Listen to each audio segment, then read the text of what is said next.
Ci sono soldi solo fino a febbraio, poi son dolori. Le scuole di Chioggia rischiano sporcizia e degrado. Per questo dirigenti scolastici e amministratori comunali manderanno una lettera al Ministero chiedendo altri fondi per tener puliti i 5 istituti comprensivi della città nei successivi 10 mesi dell'anno, da marzo a dicembre. Intanto meglio mettersi le pattine.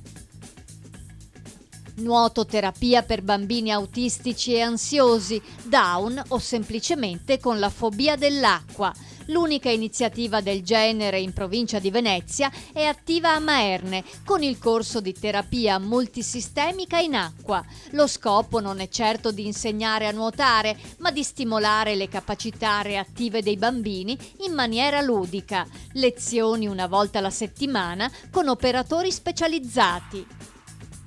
Ricevere la posta è quasi un miraggio. Da giorni a Mareno di Piave mancano 2 portalettere su 4 e la corrispondenza non viene consegnata. Stanchi di aspettare, alcuni residenti si sono addirittura presentati all'ufficio postale accompagnati dai carabinieri per ottenere i documenti che stavano attendendo con urgenza. Bollette e fatture arrivano sistematicamente già scadute. Riportiamoli a casa è da 6 anni lo slogan delle famiglie Durante e Guernieri per conoscere il destino dei loro cari scomparsi nei mari di Los Roques in Venezuela il gennaio 2008. Ora i familiari lanciano un appello al presidente del Consiglio Letta affinché il piccolo aereo da poco individuato venga recuperato e con esso i resti delle 4 vittime, mamma, papà e 2 bambine.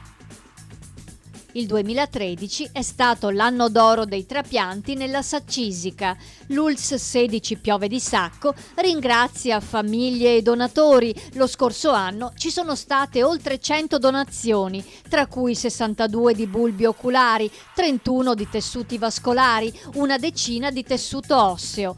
L'ultima in ordine di tempo una donazione multiorgano che ha permesso di innescare una lunga catena di solidarietà. Un solo comune termale. Commercianti e albergatori vedono bene il matrimonio tra Abano e Montegrotto Terme. La fusione consentirebbe di diventare il comune termale più grande d'Europa e di aver quindi maggior visibilità sui mercati. Tanto più che al turista importa poco del confine geografico. Abano e Montegrotto sono 2 realtà simili, è normale associarle.